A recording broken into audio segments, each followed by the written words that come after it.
Hello friends, स्वागत है dream job अड्डा एजुकेशनल यूट्यूब चैनल पे। आज की इस वीडियो में हम मध्य प्रदेश पटवारी का 25 मार्च का शिफ्ट 1 के क्वेश्चन को एनालिसिस करेंगे। यदि आपको ये वीडियो पसंद आए तो चैनल को सब्सक्राइब कीजिएगा, वीडियो को लाइक और शेयर कीजिएगा। अगर आपको इस लेक्चर की आपको इस वीडियो की अगर पीडीएफ चाहिए तो पीडीएफ आपको टेलीग्राम चैनल ड्रीम जॉब अड्डा पे अपलोड कर देंगे, तो वहां से जाके आप इसको डाउनलोड कर सकते हैं। तो देखिए, टेलीग्राम चैनल का आप नाम भी लिख सकते हैं कि टेलीग्राम का आप नाम लिख सकते हैं ड्रीम जॉब अड्डा। ठीक है, ड्रीम जॉब अड्डा। तो यहाँ पास आपको इसकी पीडीएफ मिल जाएगी, तो वहां से आप पीडीएफ को डाउनलोड कर सकते हैं। ठीक है, तो देखिए पहला क्वेश्चन आपका आया था। आज 25 मार्च की बात कर रहे हैं, तो आज का पहला क्वेश्चन जो आया था कि क्षेत्रफल के आधार पे मध्य प्रदेश का स्थान क्या है। देखिए, मध्य प्रदेश की 6 से 7 क्वेश्चन आ रहे हैं इस समय। ठीक है, 6 से 7 क्वेश्चन से कम तो बिल्कुल ही नहीं आ रहे।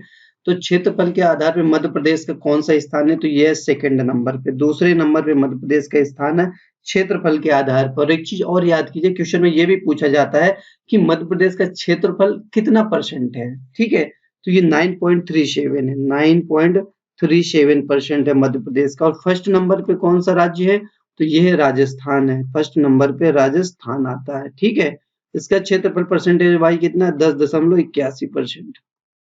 देखिए, सेकंड क्वेश्चन था आपका, नेक्स्ट क्वेश्चन था प्रकाश वर्ष किसका मात्रक है। तो प्रकाश वर्ष जो है दूरी का मात्रक है। प्रकाश वर्ष किसका मात्रक है, दूरी का मात्रक है। देखिए, यही क्वेश्चन पे चलेंगे। नेक्स्ट क्वेश्चन है कि देखिए, एक ऐसा क्वेश्चन है, दक्षिणी का राष्ट्रीय उद्यान से क्वेश्चन आया है, कंफर्म नहीं हुआ कि दक्षिण भारत का है या फिर ये क्वेश्चन मध्य प्रदेश के दक्षिण में कौन सा राष्ट्रीय उद्यान है। ठीक है, तो आप राष्ट्रीय उद्यान से क्वेश्चन देख सकते हैं। तो 2-3 राष्ट्रीय उद्यान में मध्य प्रदेश के जो काफी इंपॉर्टेंट है उसको डिस्कस किए। देखिए, सबसे ज्यादा इंपॉर्टेंट राष्ट्रीय उद्यान है मध्य प्रदेश का कान्हा किसली राष्ट्रीय उद्यान।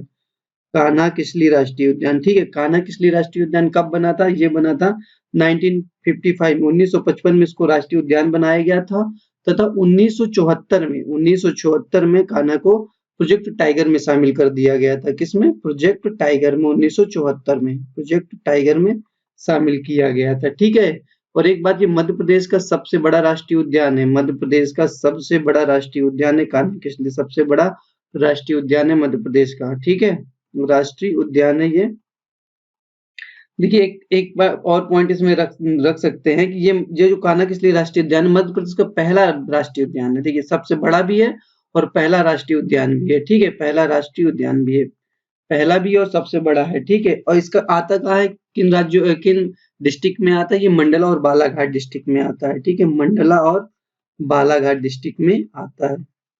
बालाघाट डिस्ट्रिक्ट में आता है मंडला और बालाघाट। इसमें कुछ इंपॉर्टेंट पॉइंट्स और है। इस ब्रेडरी प्रजाति का जो बारहसिंगा है, ब्रेडरी प्रजाति का बारहसिंगा प्रजाति का बारहसिंगा, ठीक है, बारहसिंगा इसी राष्ट्रीय उद्यान में पाया जाता है। एक और इम्पोर्टेंट पॉइंट लिख सकते हैं, काफी इम्पोर्टेंट है, कि इसमें भौंकने वाले हिरण इसी राष्ट्रीय उद्यान में, भौंकने वाले हिरण, भौंकने वाले कुत्ते नहीं, हिरण, भौंकने वाले हिरण इसी राष्ट्रीय उद्यान में पाए जाते हैं। कान्हा किसली राष्ट्रीय उद्यान में पाए जाते हैं। ठीक है, और इसमें और कुछ नदियां भी बहती हैं इससे, जैसे हालो नदी है ना, हालो नदी इसी से, हालो नदी जो है कान्हा राष्ट्रीय उद्यान से फ्लो होती है। बंजर भी नदी लिख सकते हैं, बंजर और हालो नदियां यहीं से फ्लो होती हैं कान्हा राष्ट्रीय उद्यान से। ठीक है, तो चलिए देखिए नेक्स्ट क्वेश्चन पे चलते हैं। नेक्स्ट क्वेश्चन है, डॉक्टर लीला जोशी को पद्म श्री अवार्ड कब मिला था। तो डॉक्टर लीला जोशी को पद्म श्री अवार्ड मिला था 2020 में। देखिए, 2020 तक के पद्म श्री अवार्ड इसमें पूछे जा रहे हैं। तो ये इनका, लीला जोशी क्या थी, एक चिकित्सक थी। ठीक है, ये एक चिकित्सक थी, लीला जोशी एक चिकित्सक थी, जो जिनको पद्मश्री 2020 में मिला। अगर 2020 में बात की जाए टोटल पद्मश्री अवार्ड कितने दिए गए थे, तो 2020 में 107 पद्मश्री अवार्ड मिले थे। पद्म श्री अवार्ड 107 मिले गए थे। देखिए, 2020 में कुछ और अवार्ड देखना चाहते हैं पद्म पुरस्कारों से, तो देखिए 2020 में आपको 4 पद्म विभूषण मिले थे, पद्म विभूषण मिले थे। और ये बहुत ही ज्यादा जरूरी, 4 पद्म विभूषण मिले थे। किन किन को मिले था, देखिए नंबर 1 था, आपको किन किन को मिला था देख लीजिए, सुश्री प्रभा अत्रे को मिला था, प्रभा अत्रे को मिला था, प्रभा अत्रे को किस क्षेत्र में मिला था, कला के लिए इनको दिया गया था। सेकंड नंबर पे इनको दिया, किनको दिया है, राधेश्याम, राधेश्याम सेकंड नंबर में दिया था राधेश्याम खेमका, राधेश्याम खेमका। इनको किस क्षेत्र के लिए दिया गया था? साहित्य और कला के लिए दिया गया था। इनको साहित्य और कला के लिए, साहित्य और कला के लिए इनको दिया गया था। ठीक है, थर्ड नंबर पे दिया गया था जनरल बिपिन रावत जी को। जनरल बिपिन रावत, बिपिन रावत जी को मिला था और ये सिविल सेवा के लिए मिला था इनको, सिविल सेवा के लिए मिला था। एक लोग को और मिला था, चौथा नंबर आप लिखिए कल्याण सिंह। कल्याण सिंह, कल्याण सिंह को किस क्षेत्र के लिए भी मिला था? इनको देखो सार्वजनिक मामलात के लिए दिया गया था, सार्वजनिक, सार्वजनिक मामलात के लिए दिया गया था इनको, मामलात। ठीक है, और एक पॉइंट और लिखिए कि 2020 में कितने, देखिए पद्म विभूषण की बात हो गई, पद्म श्री की बात होगी, पद्म भूषण, पद्म भूषण कितने मिले थे? भूषण, पद्म भूषण कितने मिले गए थे? ये 17 लोगों को दिया गया था, 17 लोगों को दिया गया था। ठीक है, तो ये नेक्स्ट क्वेश्चन है, कितने प्रकार के विभाव होते हैं? ठीक है, विभाव की बात करता है रसों में। देखिए रस में विभाव कितने प्रकार के होते हैं? ये 2 प्रकार के होते हैं। कौन कौन से होते हैं? देखिए 2 प्रकार के विभाव होते हैं, ये होते हैं आलंबन और उद्दीपन, आलंबन और उद्दीपन, उद्दीपन, आलंबन और उद्दीपन। ठीक है, देखिए आलंबन क्या होता है? देखिए आलंबन अगर क्या बोला जाए तो किसी का सहारा पाके जो मन में भाव उत्पन्न होते हैं, यानी किसी का सहारा पाके जो मन में भाव उत्पन्न होते हैं, वो आलंबन हो। जैसे नायक नायिका को देख के। ये उद्दीपन की बात करेंगे तो परिस्थितियों को देख के, उद्दीपन जो होता है परिस्थितियों को देख के। ठीक है, जो भाव परिस्थितियों को देख के जो भाव उत्पन्न होते हैं उसे उद्दीपन कहते हैं, जो भाव उत्पन्न होंगे। ठीक है, देखिए यहाँ पर विभाव की बात हो गई। अगर हम बात करेंगे स्थायी भाव की, स्थायी भाव की बात करें, इनकी संख्या 9 होती है, स्थायी भाव की संख्या 9 होती है। और ये अगर हम बात करते हैं संचारी भाव, संचारी भाव जो होते हैं, संचारी भाव की संख्या 33 होती है। ठीक है, तो इन चीजों को आप नोट कर सकते हैं। देखो जीनोटाइप क्या है? जीनोटाइप है क्या? तो जीनोटाइप से एक क्वेश्चन आया था, इससे रिलेटेड आया था। तो जीनोटाइप आप लिख सकते हैं क्या होता है? किसी जीव या प्राणी, यदि कोई भी जीव है, देखिए लिख लीजिए, किसी जीव या प्राणी, किसी जीव या प्राणी की जीनी संरचना, यानी कि उसकी जीन की संरचना, जीनी संरचना, किसी जीव या प्राणी की जीनी संरचना उस जीव की, उस जीव की जीनोटाइप कहलाती है। ठीक है, उस जीव की जीनोटाइप कहलाती है। इस चीज को आप समझ लीजिएगा। देखिए नेक्स्ट क्वेश्चन है, मध्य प्रदेश में कुंभ का मेला। देखिए कुंभ का मेला कहाँ लगता है? आपका उज्जैन में कुंभ का मेला लगता है। ठीक है, और ये उज्जैन किस नदी के किनारे? वो क्षिप्रा नदी के किनारे, क्षिप्रा नदी के किनारे बसा हुआ है, नदी के किनारे। ठीक है, इस पॉइंट को याद रख, देखिए किनारे। अगर बात की कुंभ मेला प्रत्येक 12 साल में आता है, प्रत्येक 12 साल में कुंभ का मेला लगता है। कुंभ का मेला भारत में किन किन जगहों में लगता है? ये 4 जगह में लगता है कुंभ का मेला भारत में, 4 जगह में लगता है। एक होता है प्रयागराज में, प्रयागराज इलाहाबाद जो है। सेकंड नंबर आपका लगता है हरिद्वार में, हरिद्वार में लगता है।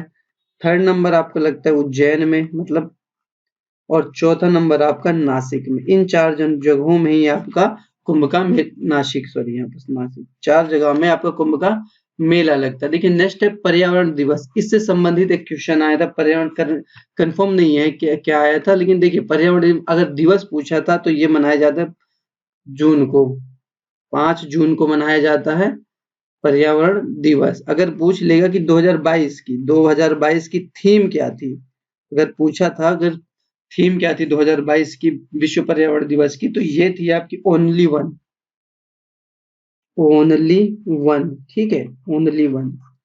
अगर कुछ और दिवस देखना चाहते 5-6, देखो दिवस से एक क्वेश्चन तो फिक्स ही है, वो हर एक सेट में ही आ रहा है। तो देखिए अगर हम बात करें 10 जनवरी को, 10 जनवरी को कौन सा दिवस मनाया जाता है? ये मनाया जाता है विश्व हिंदी दिवस, विश्व हिंदी दिवस 10 जनवरी को मनाया जाता है, विश्व हिंदी दिवस मनाया जाता है। यही अगर बात करेंगे 12 जनवरी, 12 जनवरी को क्या मनाया जाता है? राष्ट्रीय युवा दिवस, राष्ट्रीय युवा दिवस, 12 जनवरी को राष्ट्रीय युवा दिवस मनाया जाता है। 4 फरवरी की अगर बात करें, 4 फेब की, तो 4 फरवरी को मनाया जाता है विश्व कैंसर दिवस, विश्व कैंसर दिवस 4 फरवरी को मनाया जाता है। यही 28 फरवरी को, देखिए 28 फेब को क्या मनाया जाता है? राष्ट्रीय विज्ञान दिवस, राष्ट्रीय विज्ञान दिवस मनाया जाता है आपका, राष्ट्रीय विज्ञान दिवस 28 फरवरी को मनाया जाता है। हिंद की 7 अप्रैल को क्या कौन सा दिवस मनाया जाता है? विश्व स्वास्थ्य दिवस। विश्व स्वास्थ्य विश्व स्वास्थ्य दिवस मनाया जाता है 7 अप्रैल को। यही अगर हम बहुत बात करेंगे 22 अप्रैल को, 22 अप्रैल को मनाया जाता है विश्व पृथ्वी दिवस। विश्व पृथ्वी दिवस मनाया जाता है। ठीक है, नेक्स्ट क्वेश्चन है हमारा DHTML। DHTML का फुल फॉर्म क्या है? तो देखिए फुल फॉर्म से कंप्यूटर में 1 से 2 क्वेश्चंस जरूर पूछे जा रहे हैं, तो फुल फॉर्म का आप इसका देख लीजिए कौन सा। देखिए डी से क्या हो जाएगा? DHTML डायनेमिक, बाकी HTML वही हो जाएगा। ठीक है, हाइपर टेक्स्ट मार्कअप लैंग्वेज, ये इसका फुल फॉर्म हो जाएगा। ठीक है, तो इसका फुल फॉर्म होगा dynamic hyper text markup language हो जाता है। अगर बात करें यूआरएल का फुल फॉर्म क्या होता है? Uniform resource locator.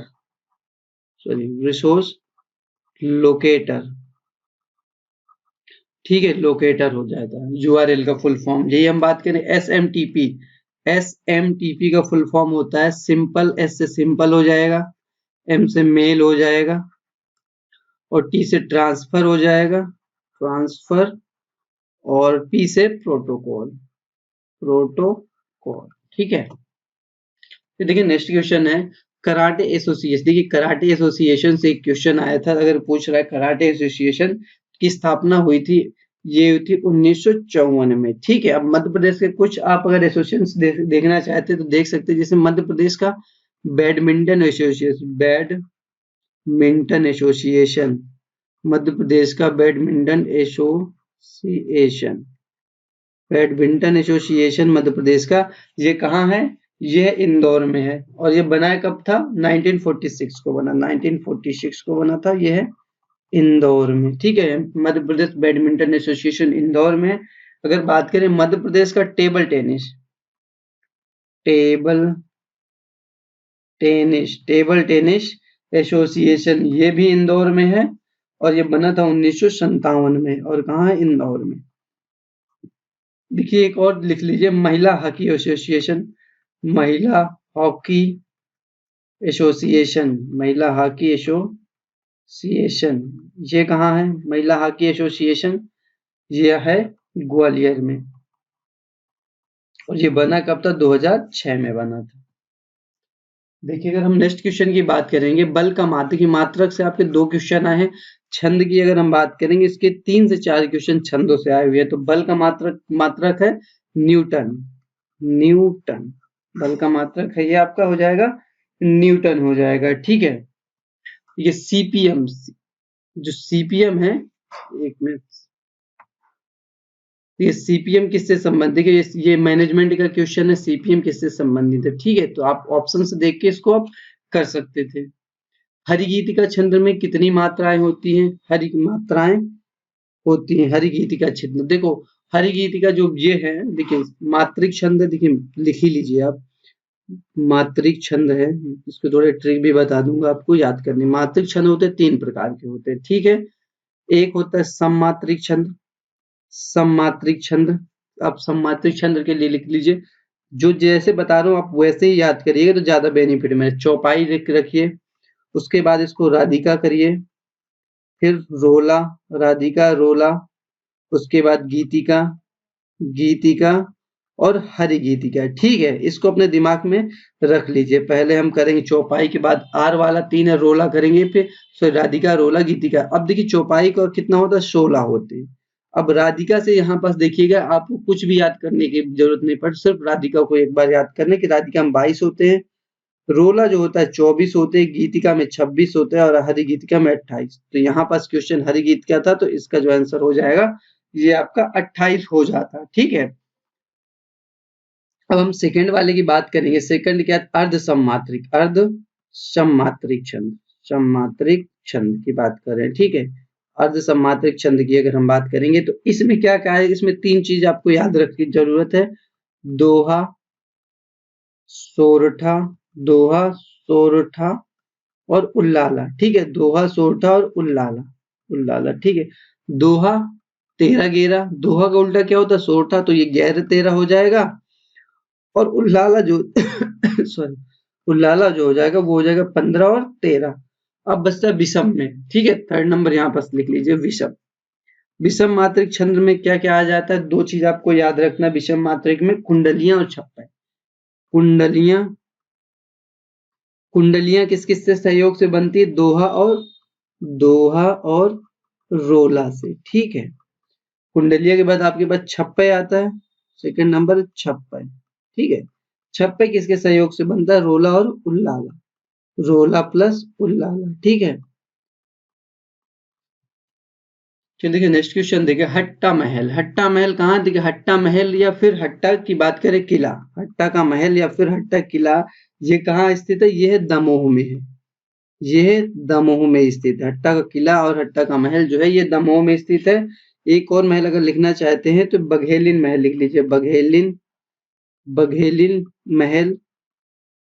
महलों से देखो क्वेश्चन बनते ही हैं, ये है मंडला में, तो आप जो इम्पोर्टेंट महल थे उसको तो देखिएगा, उसके बावजूद और भी जो थोड़े कम इम्पोर्टेंट महल है उनको भी आप देख के जाइएगा, जो कि काफी ज्यादा सहायक हो। अगर ये वीडियो का आपको पीडीएफ चाहिए, पहले ही मैं बता चुका हूँ, पीडीएफ आपको इसकी टेलीग्राम पे प्राप्त हो जाएगी। टेलीग्राम में ड्रीम जॉब अड्डा है नाम उसका, तो वहां जाकर आप टेलीग्राम में ड्रीम जॉब अड्डा जैसे ही आप सर्च करेंगे तो हमारा आ जाएगा, तो वहां पे से डाउनलोड कर सकते हैं। चलिए थैंक यू।